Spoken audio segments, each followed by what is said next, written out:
Welcome back, ladies and gentlemen. I'm Jason Avant, and this is the Q&A show. I'm here with my main man, Quentin Michael. Quentin Michael, say what's up to the people. Yeah, hey, what's up, everybody? Glad to be back. Another installment, and it's gonna be a fun one to talk about, man. So, with all due, let's get it going, man. All right, Q. Before we get going, let's say thanks to the fans for always tuning in. Everyone that is sending your questions to insidethebirds@gmail.com. Thank you. Again, insidethebirds@gmail.com. Also, check us out each and every week. We're on Inside the Birds platform, YouTube channel, also Amazon Music, Facebook, Instagram, Twitter. Check us out each and every week. Thanks to Josh and thanks to Jeff, Adam, Hunter, everyone that's in the background. Again, thank you to everyone that's making this show a success. All the fans out there, everyone that leaves comments. Thank you guys. All right, without further ado, the Eagles got a much needed win this week after bombing a game against the Giants. Came through with a big victory against the New York Football Jets, 33-18. Started off a little rocky. But overall assessment of the game, Q, what do you think? Yeah, overall, I think it was a good game. It was the offense looked very balanced. The play calling wise, very balanced, and I thought Garner did a good job of executing the game plan, throwing the ball out on time. Defensively, I think they had a good game plan. I think early on, Elijah Moore was kind of getting behind our secondary and our linebackers a little bit, but second half they kind of shut that down. So I think overall I'm pretty happy with it.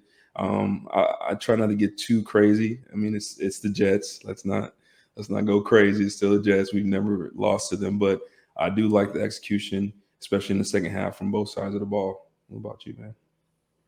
You know what, Q? Can you hear me good? Because yes, I can hear you. You can hear me good. All right. So, what'd you say? Are you good? Can you hear me? Yeah, I can hear you. All right.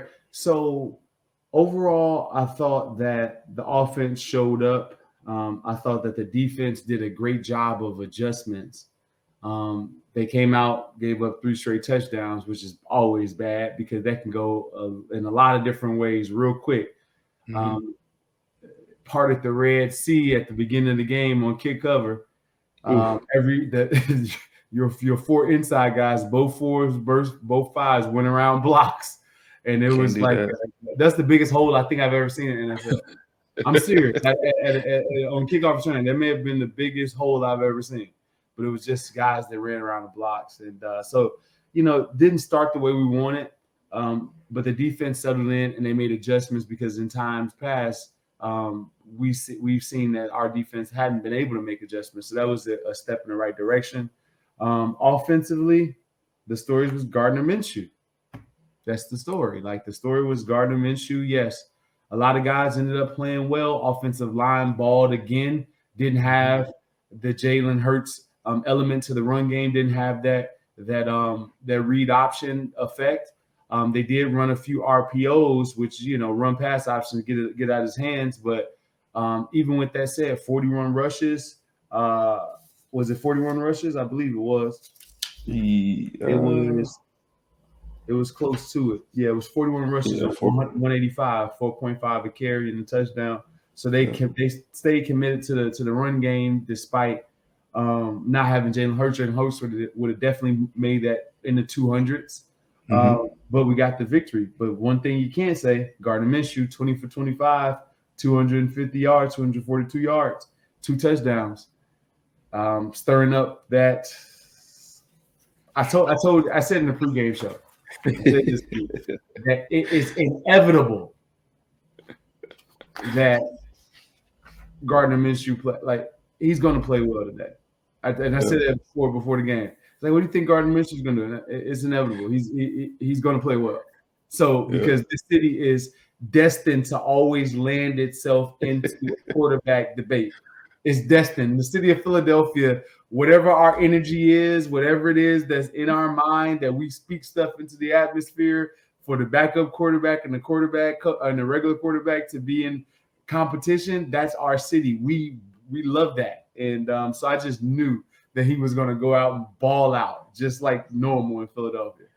Right? We wouldn't have it any other way out here, right? Oh my gosh. I mean, how many? Like, let's hold on. Let's just count real quick. How many quarterbacks? How many backup quarterbacks in the history? Not in the entire history, but like, let's say in recent history, how many backup quarterbacks have came in and ended up making a run for the starting job? All right. Koy Detmer. It's always talks, right? Yeah. But Koy had his time of talking. AJ Feely had his time. Kevin Kolb did have his time. Nick Foles had his time. Michael Vick had his time. Jeff Garcia. Jeff Garcia for like a quick minute had his time. Jeff Garcia had his time. Nick Foles had his time again. Now we got Gardner Minshew. That's crazy, man. Like, this is in recent history. This is the past 20 years. 15, 20 years. Like, you know. And I'm missing, and I'm sure I'm missing a few. Yeah, I think you did pretty good. I can't think of any. That's a lot though, man. Like, that's a lot in a few years. It's our team. All right, but let's talk about Gardner Minshew's play. We'll talk about Jalen Hurts a little bit later, but let's just talk about the overall play of Gardner Minshew. After watching that game, what was the first thing that came to your mind? I was like, wow, there's other receivers. there's a tight end on the field. There's other receivers. Like, it's crazy. He was finding guys that were open. He was throwing the ball where the ball was supposed to go. I do feel that the game plan, the game calling was a little bit different, and that's probably it looked a little different because I feel like Gardner, with the experience that he has, kind of knows how to read the defenses and knows where the open areas are. And the offense looked, I'm a big Hurts fan, but the offense looked really, really efficient. He got the ball out fast, and he looked good. He looked good. Yeah. To me, Gardner was more of a check down guy a lot of that game, but I'm gonna tell you the power of the check down, right? Because it's hard to get 11 for 11, 14 of 14 in a row. It's hard, but when you master checking it down, not saying that he wouldn't go down the field. He's always been a very good quarterback with protecting the football. Just his overall stats, his overall numbers, he's always been able to protect the football. And that's saying a lot, being in Jacksonville when there's not much protection and there's a culture of losing in Jacksonville. Like, guys turn the ball over. He has never been a high turnover guy. So him making a safe throw is the best offense that you can have. And you may say, oh, a check down, that may sound negative. No, it's knowing that, okay, I'm not Jalen Hurts. I can't hold a ball for 2 extra seconds and try to make something happen. So I would rather get the ball out of my hand at 3.5 rather than wait until 4.5 in order to get the ball out, right? Yeah. I just don't have the ability to make up. And that's just knowing yourself as a quarterback. And you can say all you want. Okay, yeah, it's a check down. No, the offense is run. And not only with the check down was he throwing it to Miles and Gainwell and many others, underneath a bunch. They were always in stride. Like, the running backs made a lot of yards at the catch. They made a lot of first down on Quez. They made a lot of first downs with running after the catch. You saw that. And that's because he got them the ball on time, even though it was in the flat. You get a chance to make a guy miss. Dallas Goedert getting the ball on his number on screen passes, get a chance to run. All that type of stuff is timing. It is knowing yourself. And yes, it may seem small, but getting the ball at the right time with the most separation is always good. Absolutely. And then, prime example is just alone in this game. If you look at Zach Wilson's play, now I thought he had a fairly good game. He was 22 of 38, 226 yards. He had 2 picks and 1 interception. But if you watch his gameplay and the times, especially in the second half, it was almost like he was trying to force the ball to Elijah Moore, even though the Eagles started aligning Slay up on his side and, kind of rolling coverage and making sure that they try to take him away. He still was trying to force the ball to more. And you couple that with, so if you look at a quarterback that's been around the league like Garner has, and if he starts to see that and he just hits the check down, what happens then is now the linebacker's eyes start to come up. So if you go back and watch that game, the second half, Zach Wilson, the linebacker core, Stephen Edwards, Singleton, they weren't worried about the checkdowns because they knew that Zach Wilson was not going to throw it. They knew that he was trying to work over the middle. So they're sitting in those holes and making it for a tough day for him. So it really, for me, was like a tale of two different quarterbacks. And it was kind of interesting to go back and watch it and see the difference in the second half, how, you have one guy with experience that is willing to take that check down and open up the game for the rest of the receivers down the road, as opposed to a guy that was like, hey, this is my guy. I'm going to try to force the ball. I'm going to force the ball. Well, you end up getting caught on to, and then the second half it's you get shut out. So that was what I thought was really cool about watching that second half. Great. That was a great example. That was a great analogy, in between, for the two guys. Like one guy that may seem like he's safe, but he still drove the ball down the field a few times when he got a chance. So I like the fact that he was efficient in the ball, that the team seemed happy. Yeah. Quez Watkins, which we haven't seen him in weeks, comes up with three big third down catches. And it's been stuff that he's been running. It's a great scheme by the coach. You got to put when you put a dude that run a 4-3 on crossing routes against man, it's unfair. It's just it's unfair. He ran one for the first down. It was a shallow cross. The next one was like a middle one. Then the next one was deeper.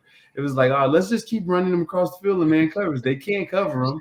And that's good. That's a good thing to do. That's just smart. So I like that. And now, to me, you say, man, it's a better game plan for Sirianni. Is it a better game plan, or is it because the quarterback is different and he's used to reading these concepts, and now the coordinator feels like he can call some of that stuff, or it's going to at least be executed. It's going to be executed, So. Yeah, I hear you, man. I'm with you on that. So it's going to. Here's the thing. So those are the through a dime. Dallas got it through a dime. The reason I say threw a dime on his first touchdown, it was late and it kind of fluttered. But the reason is because Miles didn't pick up the blitz. I love Miles, but that is not a good play. That's one of those plays that our team scored a touchdown, but I still don't want it being shown on ESPN. And I love him. That's my guy. I love Miles, but Miles got to step up in the pocket on his first touchdown. On the middle of the field, Dallas Goedert, one of you kind of floated up there. You got to go back and watch Miles on that play. The defensive lineman, D tackle comes through, and Miles can stone him, step up and put his nose in there and stone him. Boy, Miles looked at him and was like, him. He looked at him and just started backing up, don't hit me. I was that's not how you do that. So he got more on the ball and it kind of fluttered, and it should have been probably either picked if it would have been a better player, if it was Jesse Bates or Minkah Fitzpatrick, somebody like that would have been a pick, but the Jets don't have players back there, so it didn't matter. Yeah. So you saying he turned into a matador on that only on that play. He played really well. But on that play, Miles was tripping on that play. That wasn't the play. That's your representation right there. Oh man! I just started laughing because you can laugh about it when the guy scores a touchdown. I would be mad, real mad, if it was a missed opportunity for a touchdown. But it's one of those plays that when you go back into the coaching room, it's like, hey, everybody, good job. Look at this. 26. What happened right here? It's one of those plays. As a big man, coach. Yeah, he was, I was number 97. He was like, I want no parts of that. I But don't he can't blame put that on film. He can't put that on film. You know this. You know this. You can't put that on film. They stop blitzing you from everywhere. Oh man. Yeah. I love it. But overall, I think Minshew played really well. I think that he has to. I don't know what it is with the quarterbacks seem so enamored with the fadeaway throw now, where there's a little pressure and they keep fading back like their arms are big. No, it's only a few people that can do that. Yeah. Aaron Rodgers can do that and it still be on the money. Patrick Mahomes may be able to do it. Josh Allen may be able to do it. His arm isn't big enough to be making those throws. And he was doing it consistently. And on some down the field throws where he's backing up, his arm isn't that big. So the deep ball kept dying. You know, the times that he threw it deep or the times there was a guy open and there was somebody close to him in his face, instead of stepping up and just eating it and getting the ball there, you're fading and your arm isn't big enough. So it kind of die away. But that's nitpicking. The guy played great, put a lot of controversy in the atmosphere, and I think they're going to go with Gardner Minshew. I don't see how they can't. I think that. All right, let's. What do you guys?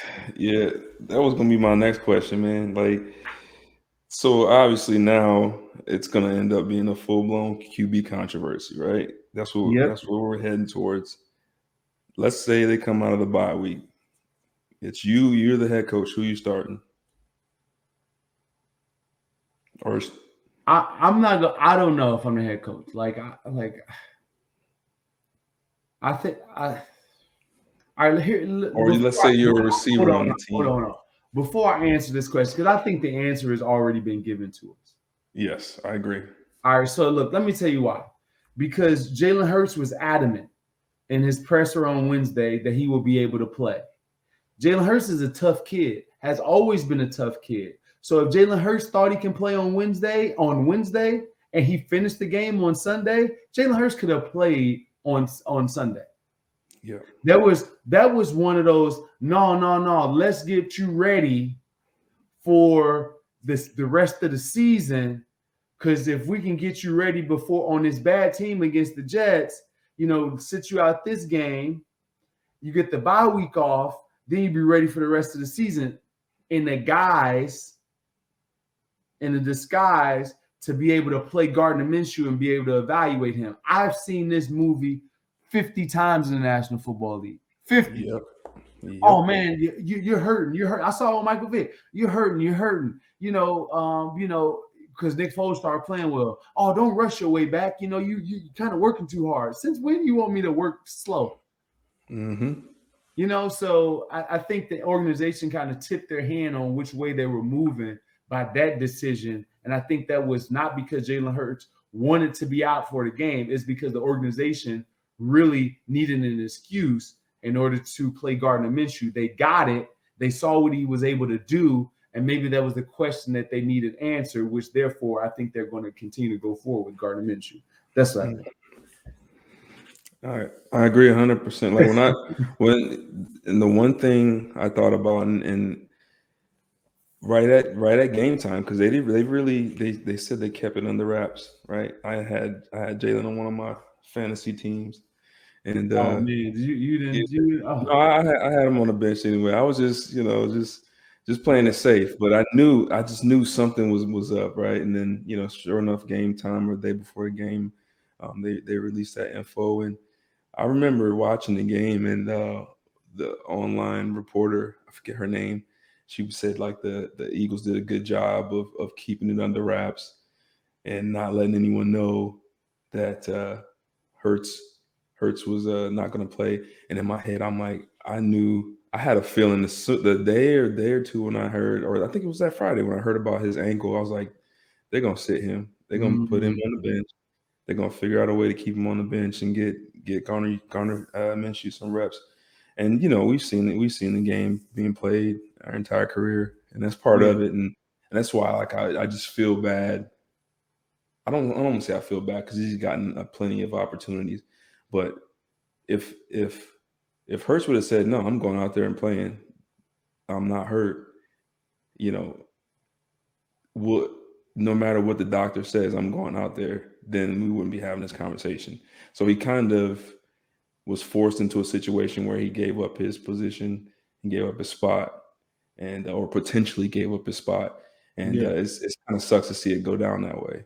But no, that's the game. That's the game. It's always some type of scheme in every industry.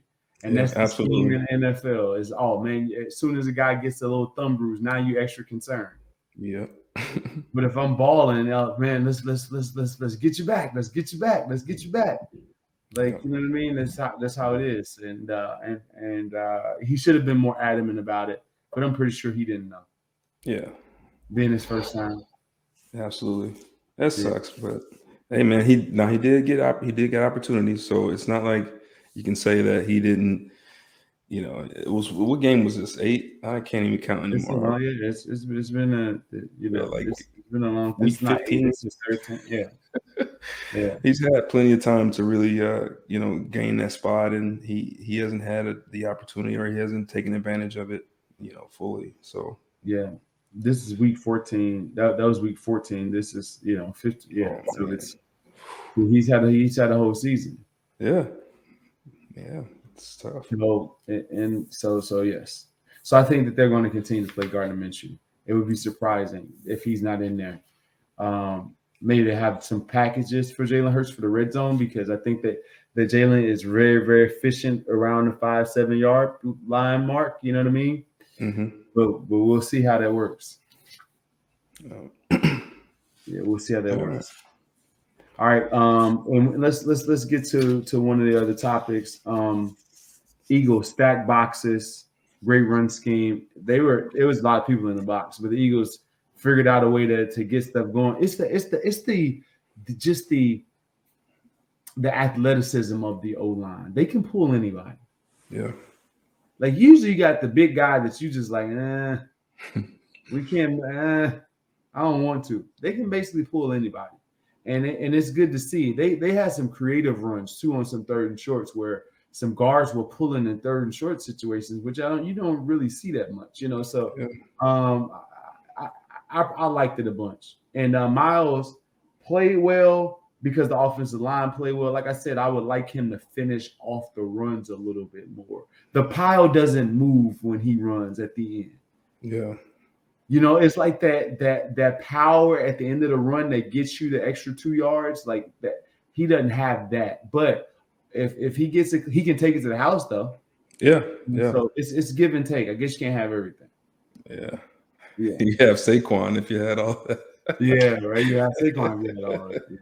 But going to your point, man, I think Coach Stout, man, he's done a great job with that O-line. I mean, they're all athletic.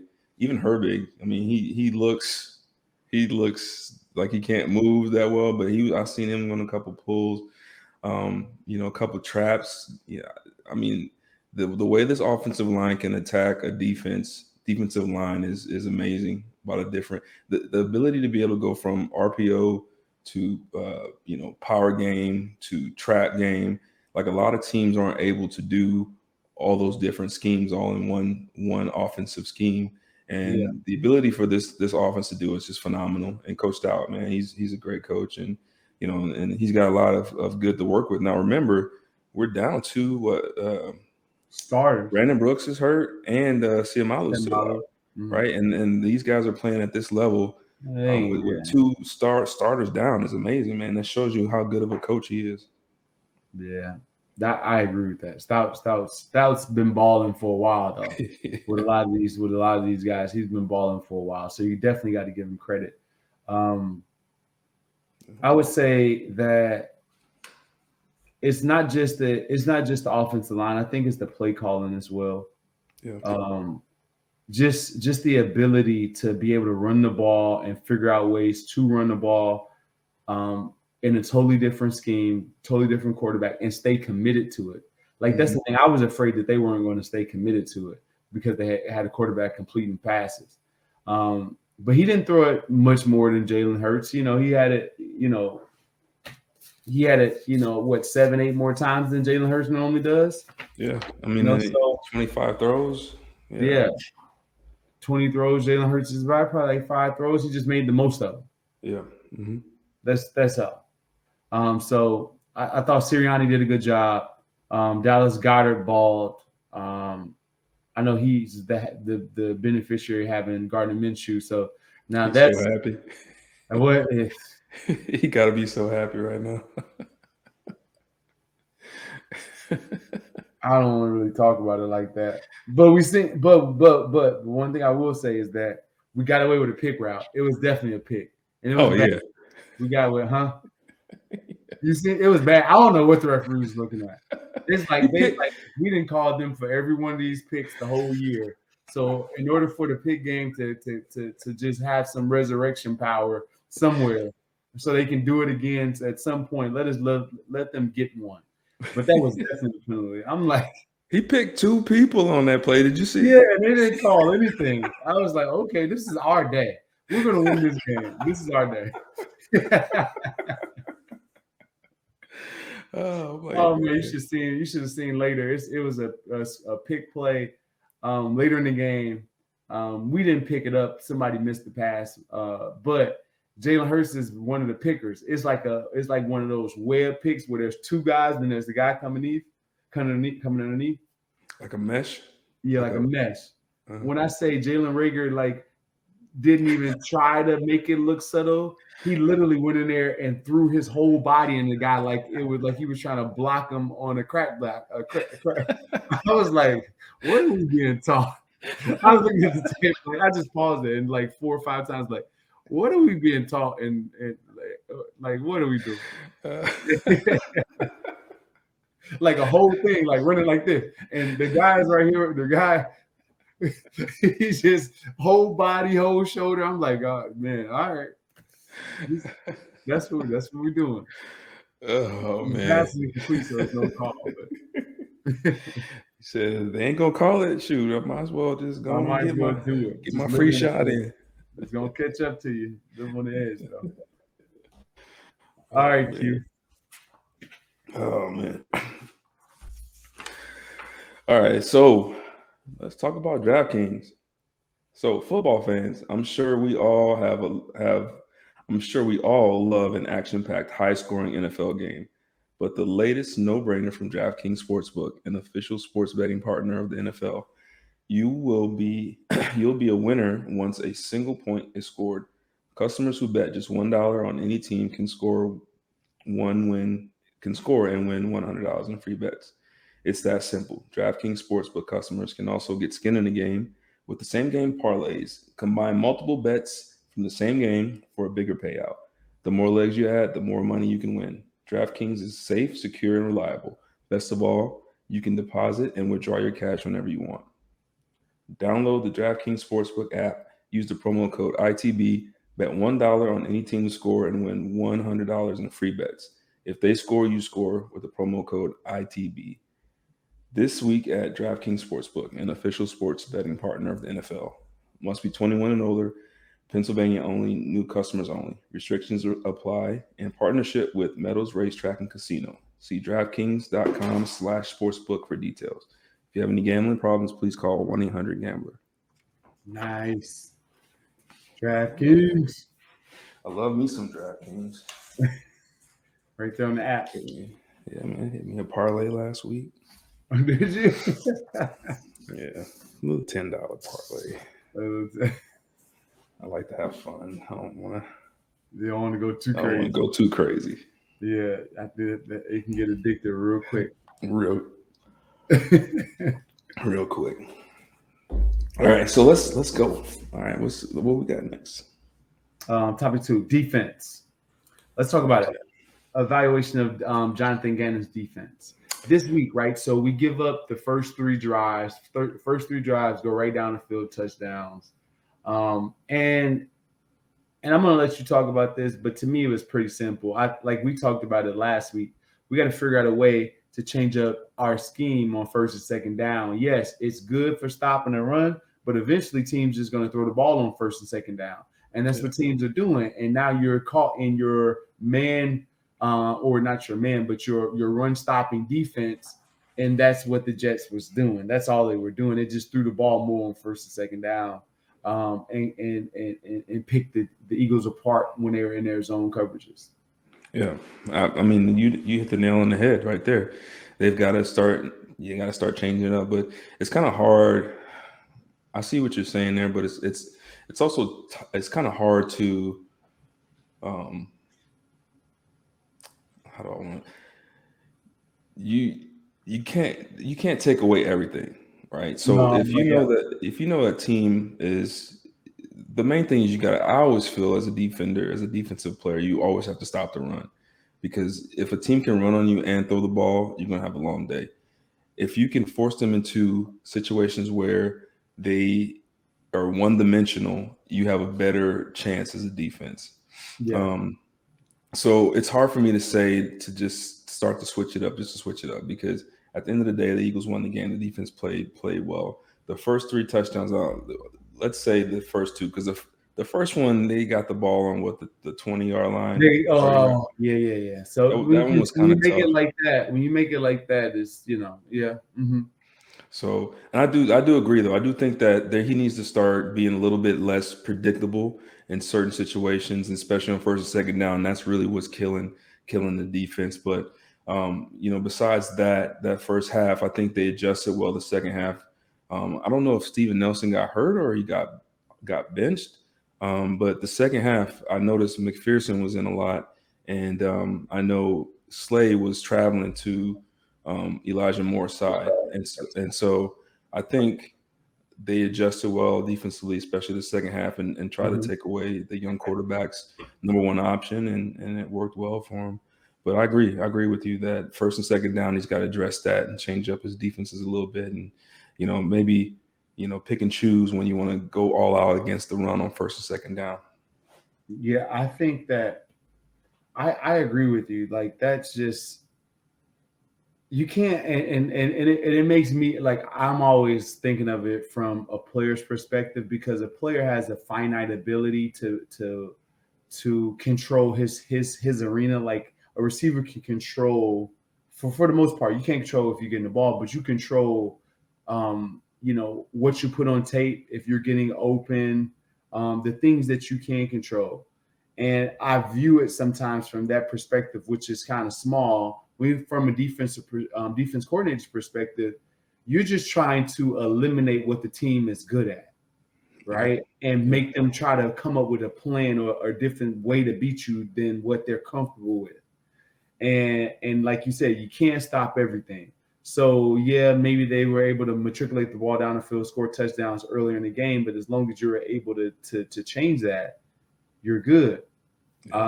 But one of the adjustments that they did make is that they started to slide Darius Slay over onto Elijah Moore. Yeah, Elijah Moore, and play man coverage behind it. And stop giving up the easy completions, the 5-6 yard hitch or the middle of the field where guys doing a stop route, things like that. That was eliminated. And now you got the young quarterback pressing because the defenders are a lot closer, overthrow, tip, pick, whatever. Yeah.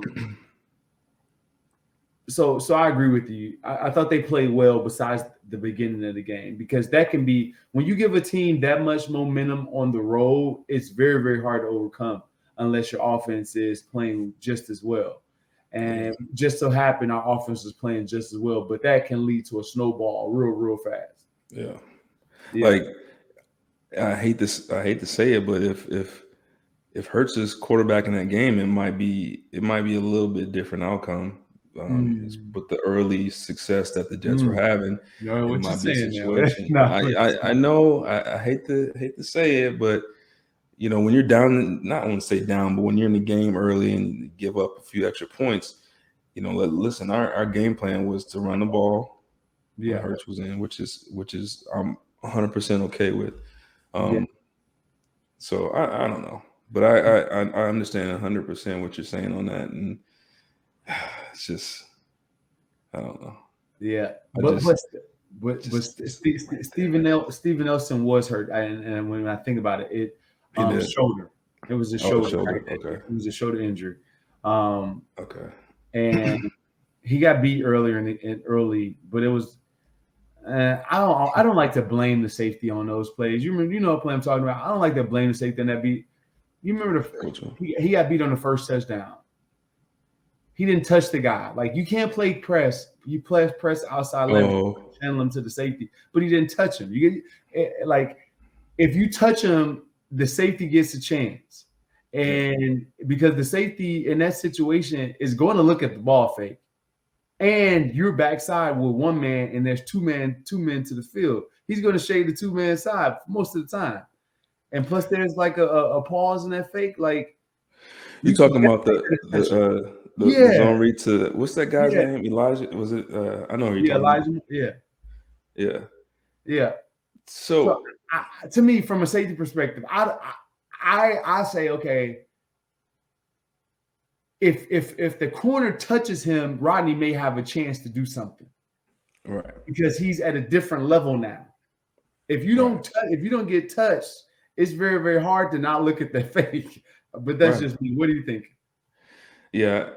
So I don't want to give out too many of my tips, but one thing that I always did, if I know my corner is in press and I'm unsure of a read, let's say I'm in the red zone and I'm unsure, maybe I got to lunge out from the lineman, so I'm thinking run, I'll always take a peek outside really quick and see if that receiver, because my corner's in press now, if it's a run to that side, usually that receiver's got to either run him off or he's got to block him. So I'll always take a peek. And if I ever see a receiver coming up the field inside at all, I'm staying back just in case. And I'll come up on the run secondary. So I see what you're saying on that. My thing, and I agree, if Nelson's in press, you got to get your hands on him, because that's going to help my safety out to know whether it's run or pass. Because if I look out and he's pressing and they're jostling and he's trying to get position, the receiver's trying to block him, then I'm like, okay, it's run, so I can come up. But that's a tough play for the safety. I mean, you kind of damned either way. I don't know what he could have did if he was in his back, because that was a laser and he didn't touch him. It's like like I'm saying, because Rodney didn't come up much. No, it may have been a yard. It was not much. It may have been a yard. He didn't move his feet because of the fake. You know, he didn't move his feet, and by the time he like went to go back, the ball was there and behind him. And Steven Nelson is looking at Rodney like, you know, like no, it's like, you can't be impressed and not touch him. Man, that was a funny play. I don't know how we got on that, but that was a funny play. If you guys can go back and look at that. That reminded me. Let me tell a story. So like, I don't know if I told this. Oh, go ahead. I was gonna say, I don't know if I told this story before, but I remember one time in meetings we were watching another team, and this is when Doc taught us about telling on each other. And I forget what game, I forget what team he was playing, but a team got scored on, safety probably wasn't over top or whatever. And then it panned to the end zone, and all you see is one DB looking at the other like this, like throwing his hand up. And Doc I think he told Sean or whatever, he said, pause that right there. So he paused it. He's like, you see this right here? He's like, right now you're telling on everybody in the entire world that's watching this game, you're telling on your other teammate. He's like, we don't do that right here. So that was like, I learned, okay, if something goes wrong on the field, if I make a mistake and I get beat, or if a cornerback make a mistake and get beat, we don't do that. I'm not putting my hands up and blaming you out there. All right, so all y'all DBs out there, anybody that play, don't be telling on your teammates, man. Y'all in the foxhole together. If one of y'all get beat, y'all get beat. All right. Yeah, check you out. Look at y'all, selfless. Now he's selfless because somebody get beat. Hey, they still be doing. Some teams be doing. They be like, man. Yeah, see that you get to the sideline. Be right there in the DB room. Like, see, now y'all want to be selfless. Now somebody want to get your head blown off out there, and it could be, and it's looking like it's me. Now y'all want me to take the bullet. No, I ain't taking it. It's him.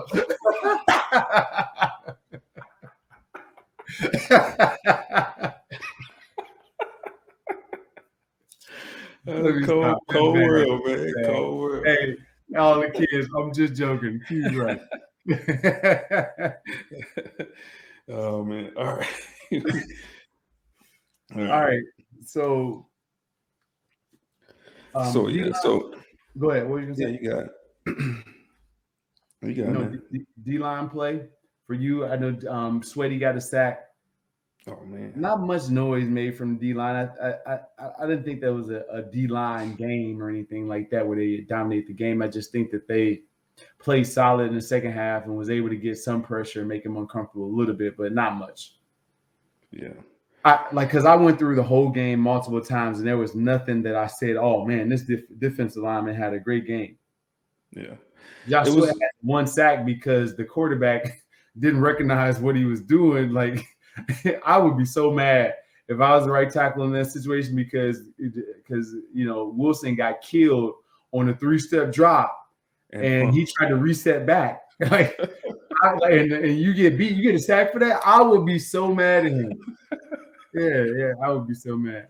I saw a video today on Instagram of somebody's wife falling out drunk, and he just like walked past her and looked at her. Picked the boxes up. Yeah, and picked the boxes up and went in the house. That would have been me at right tackle right there. I wouldn't have helped him up at all. I would just looked at him. When his hand was like this, I just went back to the huddle. That's like one of them situations where I got my kids and they, they fall over or something. I'll be like, "What did you learn? What did you learn? All right, Zach. Now, what did you learn? All right, don't double step and pump on a 3-step drop. All right, I can't block this dude for that long." When I say Trey Thomas would be so mad at Donovan, like I've never like that. That's the one thing I was like, "Oh, this game is real." Because in college, you didn't do that stuff. But Trey be on the sideline hot at Donovan, like, "Don, it's a 3-step drop. Stop pump faking."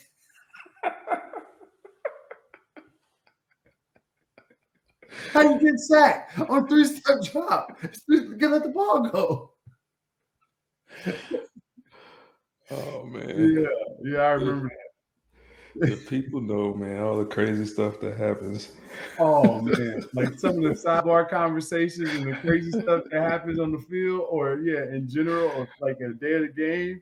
Like it's some random stuff. Like so, we playing. I'll give you guys a story. So just random like stuff like this that drive you nuts. So we playing Kansas City. Coach Reed's first game back.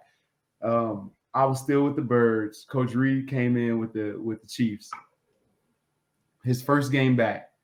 I had a safety on me, and I knew we had the matchups, and I beat him for a touchdown earlier in the game.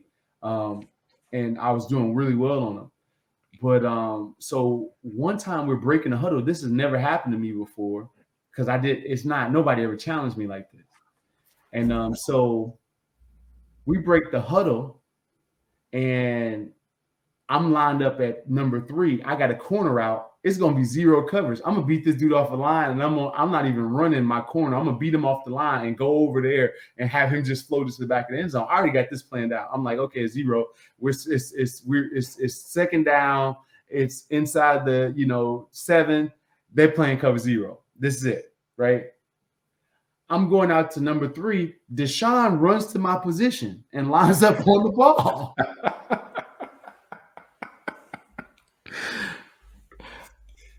So I'm like, I'm a Christian dude, right? But the South Side of Chicago came back so quick, like it came back fast, like I almost blacked out on him on the field, like to the point I was like, if anybody can see like the TV copy, I'm trying to move him out of the position, but he's like shrugging me.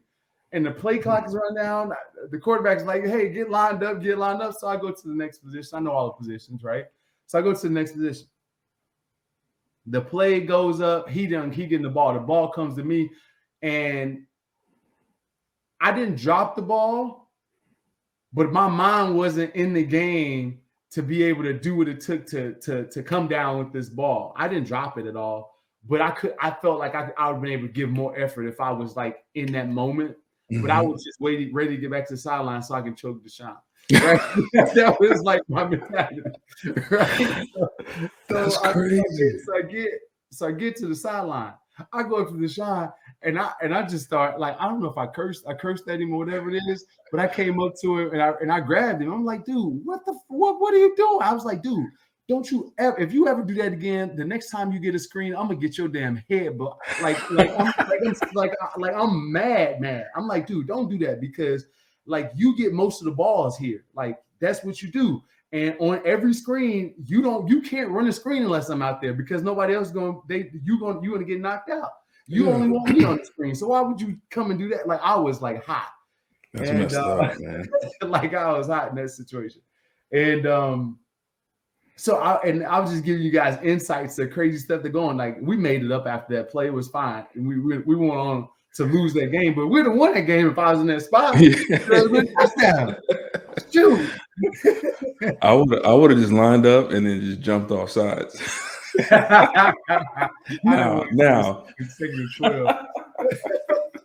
Guess we can't run that play now. Yes, you can't run that play now. But that's one of those things that that Chip Kelly era I didn't like, and I found out that was the Chip Kelly thing. That wasn't even Deshaun, because Chip Kelly was giving Deshaun like a can you hear me? Yeah, he was giving Deshaun like a green light to do that. It was never. Yeah, I'm like, there ain't no green light with me. If it, like, ain't no green light. So after that was the end of it. And it wasn't Deshaun's fault. That was more of a Chip Kelly thing. But that's the type of stuff that can go on. Like it can go real sideways real quick. And I'm a mild-tempered person. But can you imagine if that was a guy that was like, if that was T.O.? Oh, they would have been jostling on the field. You know who else did this, and I don't want to talk too much about him because he's had some mental issues and stuff. But you remember Titus Young? Oh yeah, from the D. Boise State receiver. He's Boise State receiver. Sure. Mm-hmm. Well, he used to do that. Apparently, he used to line up where Megatron was supposed to line up. Well, that's true story. You heard it? You heard that too? Yeah, well, I know a source of where. Yeah, that's a story. Yeah. He used to line up where Megatron, like we talking Megatron, and he's like, nah, and he refused to move before the snap. They had to call a timeout to get him off the field because he refused to move and switch positions. That's what I heard. That's crazy. Then talking about. So that's just a rumor, everybody. It's just something. Yeah, talk about confidence though. That's the type of confidence I need in my life. He was a baller though, man. He was doing us proud for a little bit, and then. All right, let's move on. All right, let's go. Let's go to the Manscaped read. Support for the Q&A show is brought to you by Manscaped, the champion of the world for men's below-the-waist grooming. Manscaped offers precision-engineered tools for your family jewels, and they just launched their 4th-generation trimmer, the Lawnmower 4.0. You heard it, 4.0. Join over 2 million men worldwide who trust Manscaped with this exclusive offer. 20% off and free worldwide shipping with code QA at manscaped.com. Imagine shaving with a sleek, well-designed and optimized trimmer that makes shaving time your favorite time in the bathroom. I've tried the 4.0 and I'm blown away. The craftsmanship and details are second level. Nobody wants to get hurt down there. You know what I mean. So Manscaped engineered the ultimate growing and body trimmer by focusing on intelligent functionality and an incredibly comfortable grooming experience. Their 4th-generation trimmer has a cutting-edge ceramic blade that reduces those accidents thanks to their advanced skin-safe technology. You got to be comfortable down there. The new lawnmower even allows you to customize your trim with guard length sizes 1 through 4. How about wireless charging? Their new wireless charging system uses electromagnetic induction to help the battery last longer. Men, you can't use the same trimmer on your nuts and face. Nobody needs pubes in their mouth. Get your own ball, hair, and body trimmer with Manscaped. Make me time the best time like Jason Avant always does. Get 20% off and free shipping with code QA at manscaped.com. Your balls will thank you. Get 20% off and free shipping with code QA at manscaped.com. That's 20% off with free shipping at manscaped.com. Use code QA. Unlock your confidence and always use the right tools for the job with Manscaped, and your balls will thank you. That was a good read, man. Oh, man. Same one. It's not hard like yours. All right, topic 3. Yep. All right, bye week coming up, man. Rest and relaxation. I guess I don't want to get into that, but rest and relaxation. Maybe get out of town, go see family or something. All right. For this team, what do you think? What are the keys for this team to do during the bye week, player wise? Everybody wants to see the video of the quarterback working out in the summertime. They wanted to see Drew Brees holding up his own training camp before the training camp. They want to see, will Ben Simmons shoot 3-pointers in this offseason? They want to see those things in order to have that confidence. Hogwash. Baloney. Go get on the beach. Take your shirt off. Show the muscles you've been hiding for all this time in the uniform and all the hours you've been putting in. Spend some of the money that you've been making that you can't even cash a check sometime because you're too busy. Real. Go enjoy yourself. Life is bigger. It'll be back to you in 1 week. Get your workout in, the coach says. Make sure you guys get a workout in. Don't do nothing. Go to Big Mama house and eat some chicken.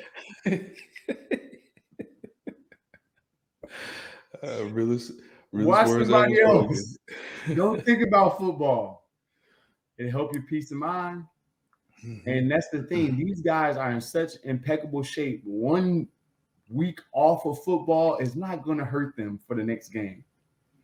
Yeah. The reason the Eagles historically have done well later in the year is because their legs are so tired from the beatdown from training camp and all. We used to be the last team that get out of pads. Yep. And as soon as he let us take off those pads and cut down practice, our numbers of starting to win start to go up like that. Yep. Because guys, the fresher team will win. It's not always the most mentally prepared team. If you're mentally drained from practice, but a lot of information and your legs are tired, it doesn't do any good. So get some rest, get some relaxation, stay away from the sports center. Just get back on time. Don't hurt anybody, and don't hear this dreaded sound. Da-na-na. Oh my goodness. Such and such was down in Miami. Dade County is where everybody gets arrested. As long as you're not hearing that, we're good. But go ahead, enjoy yourself. That's my take. What about you? Yeah, man, I agree. And the last thing you said is probably the most important thing, and it's the most scariest to a coach. Especially in season. When guys have been cooped up all year, focusing and working, and you just want to let off some steam. So that's right there is probably the biggest, most important thing. Stay off Sports Center. Be smart. Get away. Get with your families. Get on the beach. Enjoy it. Don't even turn any games on, man. Don't even watch it. You got plenty of time to come back and watch that tape. Get away from the game. Refocus yourself. And then come back for this little stretch. So I agree. It's a good thing. And the other part too that I'll add to what you said as a reason why Andy Reid's teams were always good towards the end, and especially after the bye week. I think he still has never lost a game after a bye week. It's because he always gave us the entire week off. I think 1 year we came in for 2 days, and I remember we had lost. We were bad though. I remember that. We had to come in on Tuesday and Wednesday, and he let us out. I was like, I hated his guts. But the fans, everybody was mad at us. Like, man, we working hard, man. We need a break. And but no, we came back and we won that year. We won after the bye week. I don't think we've ever lost. So get away from the game, come back, refresh, recharge, and ready to go, because it's gonna be a tough little stretch. I think the coaches need a couple of days off, and the coaches never get a full bye week off, right? Yeah. So the reason I say the coaches may need to be there a little bit because they got to evaluate the players. Yeah. Like you got the bye week is where you evaluate yourself. You try to figure out what's going on. Like, what can we do? It's more for like the direction of the team for the rest of the year. It's your opportunity to kind of self scout. You don't get a chance to self scout much. Yeah. It's your opportunity to, you're gonna realize at the bye week, this play we've run 5 times. We're 4 out of 5 on this play. Oh, this play we run 10 times. It's only been successful twice. Let's can that play. Let's get out of there. Yeah. Those types of things. Yeah. And conversely, what teams are doing against us, right? So, defensively, if I know now, listen, on first and second down, teams are picking up on me, playing a more run heavy defense. Now I need to figure out, okay, maybe I need to change that up a little bit and get with I can never say analytics and figure out, exactly what percentage of plays and defenses that I'm calling in these situations and try to flip it a little bit for this little stretch. So yeah, I agree with you. It's definitely a good time for self-scouting. You know what? Cover 2 is a dangerous coverage on first down, but if your corners are not good and you're not playing like that cheat 2 where they're looking in the backfields, but that takes a lot of time to execute. You know what I mean? There's some teams that can play cover 2 on first down. It's just that the corners have to be very, very aggressive. When they see run, they got to be halfway in the backfield. I love cover 2. Yeah. I love it. It's one of my the Tampa 2, I think it's one of the if you're able to coach it right and play it right, it's one of the best defenses out there because it just allows guys to just play. Yeah. Just go out there, run and hit. And you don't want to be in it. You don't want to be in it all game because you'll get torched. But it's a good little change up. It is a change up. Well, there's some teams that's been their main thing, and everything else was a change up. But they were so good at it. Yeah. All right, let's get to this last question for the night. Okay. Where are we at? William W. If you can control the line of scrimmage, I see no reason a run-dominant team can't be a Super Bowl contender. I get it. Will be tough if you get into a shootout, but the team can't do that to you if they never have the ball. I think the league is right for a powerhouse running team. What do you think? It's funny we got this question after seeing New England last night throw the ball 3 times. Well, it was terrible. It was a terrible win, but it was terrible win. Buffalo was still throwing it. That's why they lost. I think you just on those situations, like the good coordinators are only going to throw when the ball is when the wind is behind. Like I wouldn't throw the ball for the first and third quarter or the second and fourth quarter, depending on where the wind is. Okay, fair enough. Well, go ahead. I think it's funny. So to me, I think this is a valid question. I do think that a team, it's the game in the NFL. It kind of changes every so often, right? The cycle. Yep. When we had Seattle when they were winning, it was a run game, Marshawn Lynch, and then it went to Kansas City for a while. Rodgers was always kind of mixed in there.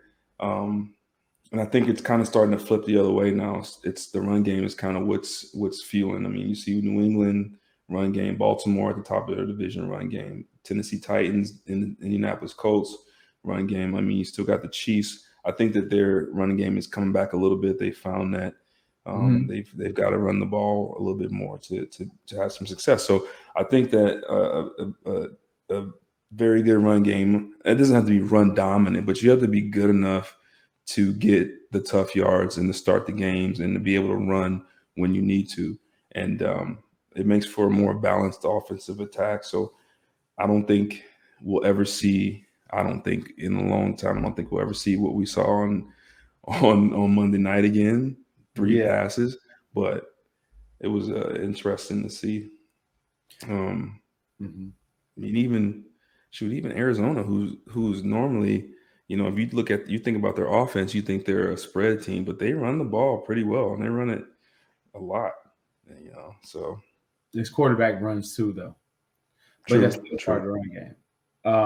It still ends up in a run column. I say that is it right for a powerhouse run? The Titans is a powerhouse running team. Yes. The Ravens are not they can be a powerhouse running team, but that's how they win. That's how they win most of their games is running. So there's teams that do it. Can you do it against a team that can score a lot of points? That's the key. Good point. Like, you know what I mean? Like, you can do it and you can control the clock and you can do all of that. But what if the team keeps scoring? At some point, your quarterback is going to have to win the game. And I think it'll get you a long way. And it may be able to get you to a Super Bowl. But it's very, very hard for you to just overpower the NFL team week after week without people getting picked off. Offensive linemen, running back, whoever else, keep going. And at some point, your quarterback is going to have to make a throw because you can't run it on 3rd and 8. You can't run it. You can't. And running it is not only running the football. It's perfection. What do I mean by that? In order for you to have a successful run game, you can't jump off sides. You can't have false start penalties. You can't be in backed up situations. You can't have missed blocks. You can't. It's such a game of perfection. It's very, very hard to continue to execute it all the way down the field. That's why we had struggle in the Giants games. We had a lot of penalties. And we got predictable on 1st and 2nd down. They kept us in 2nd and long. Eventually, you're going to say, forget it. Let me throw it on 2nd and long.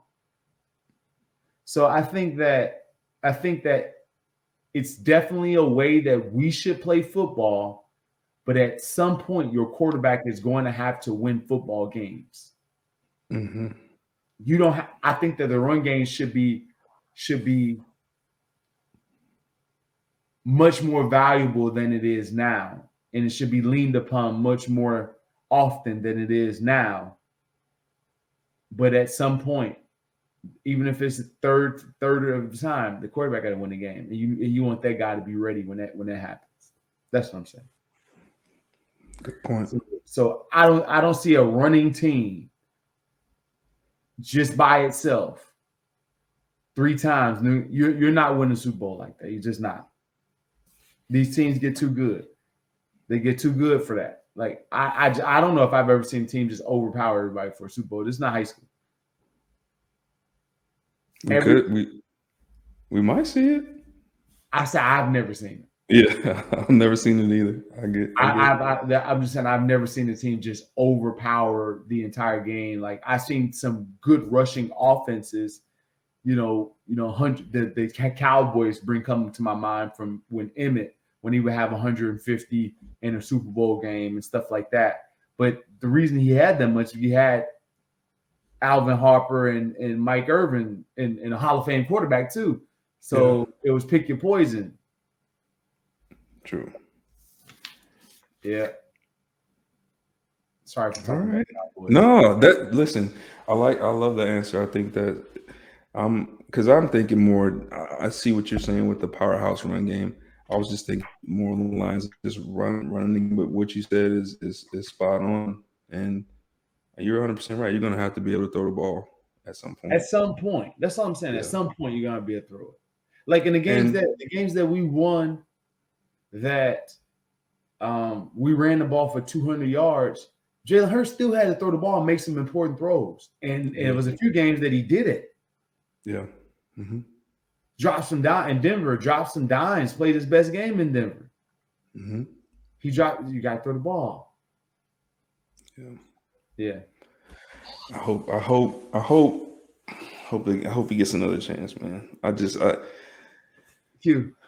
Listen, hold on. I gotta say this. Like, I understand Minshew and I understand the offense and I understand that, but I don't know. I like. There's something about this kid that I just like. Now I know he hasn't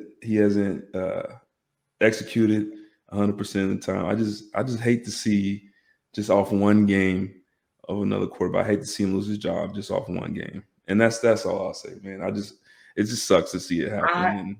I feel your pain, and I hear where you're coming from. But it ain't gonna happen.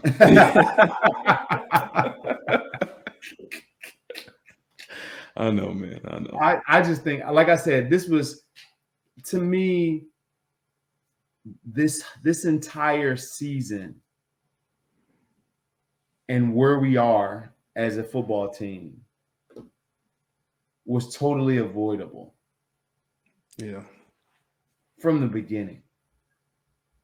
If you looked at our roster and said, hey, I'm just going to see if Jalen Hurts can pass the ball like he's Patrick Mahomes. With the roster that we have and the history that he has, and just totally abandon the run game for weeks. Like, I've been saying this over and over again. Like, to me, it's like a set of steps. This is an evaluation year for Jalen Hurts. This is what this is. We're already rebuilding. Our roster is not good enough to win a Super Bowl. We're rebuilding. This is let's see if we need to go after a quarterback or not. Okay, Gardner Minshew has a very, very good resume on paper, not in the win and loss column, but he was in Jacksonville. But his stats, touchdown to interception ratio, being poised in the pocket, all of these little things could be someone that we find a lot of value in. If it doesn't go right with Hurts, let's bring him in and evaluate him for the rest of the season, see if we need to get a quarterback in the draft.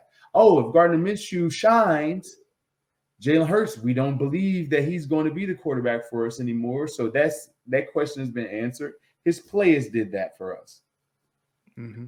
Gardner Minshew, let's see if Gardner Minshew can wow us these next 4 games, get us in the playoffs, does something great. Now we can figure out if we need to build on him or draft a new quarterback. But if he plays really well, the city loves him. He already has his own mania, and he's going to sell some jerseys in Philadelphia with his antics. He is. He's going to be a fan favorite. I can use those picks on something else. That's what this is about. I get you. And all I'm going to say to that, I understand. I understand all that. And I know that's probably where this is all going. But it's going to be the same thing over and over again. The same thing that happened with Wentz. It's going to be the same thing that's happening right now. It's going to be the same thing that's going to happen with whoever they bring in, because there's no belief after a couple years. There's so much emphasis on like now, instead of just building it out. Yeah, and letting the guy progress into being, right. So it's going to be a circle. Yeah. It's going to start again, right? If you go, let's say they go get Pickett next year, he may be a phenomenal prospect. He could be, great. He could end up being the next Wentz, and it's just, yeah. I just wish that they gave him longer time. Give him a little more time to develop. I hear you, but yeah, we don't know. Who do I know? What do I know? No, I hear you. I think it is it's a microwave generation, microwave organization. Like, everybody wants results now. But all of these guys that you laud after, that they're the next this and they're that, how many of them pan out? True. And the main part is what I think I've said this on the show when we first started, is a coach that comes in always wants to win or lose with his own players. And so he didn't draft Jalen. Yeah. And that right there could be that could be the main reason why he just wants his own guy. Maybe he wants someone else to work with. And that's fair. That's fine. I just wish it wouldn't have taken a season to do it, to figure that out. Yeah. All right, man. Let's go. Let's end on a positive note, man. All right, what's the positive note? The positive note is that our team is back in the winning column. We are, I believe, a game out of a playoff spot. Yeah. Didn't help us that Washington beat the Raiders the other day. Or I say Washington. I didn't say I said Washington beat the Raiders the other day. But we're in position. We still can right the ship. We just got to win all the games. Yeah. Got to win out. That's it. Got to win out. We may be able to slide one time depending on what happened, but I wouldn't expect the Raiders to just squander it to the football team this weekend. I don't know. You never know in National Football League. Is that they played? Yeah, they played that. Yeah. Mm-hmm. Oh, yeah. So who did they? Yeah. Okay. I think it was 15, 17. Yeah, 17, 15. Damn it. Yeah. Come on, Las Vegas. Yeah, can't score. It's 18 points. That's us last week. Yep. But ladies and gentlemen, that's it for the Q&A show. Make sure that you're sending your questions to insidethebirds@gmail.com. Again, insidethebirds@gmail.com. Thank you again for tuning in to the show. Q, you have the final words. As always, man, it was great. It's a pleasure. I always have fun. I always learn. And, as always, can't wait to do it again next week, man. Well, we got a bye week too. Oh, yeah. Yeah. Maybe I'll go on the beach somewhere, man. Yeah, man. Don't do nothing. Take my shirt off and let them see my fat body. Listen, man. All you got, that'll come back like that. Anytime you want, like that. Anytime you want it. I'm enjoying myself. But no, man, it's good. All right. So we'll see everybody, I guess, in a couple weeks. Peace.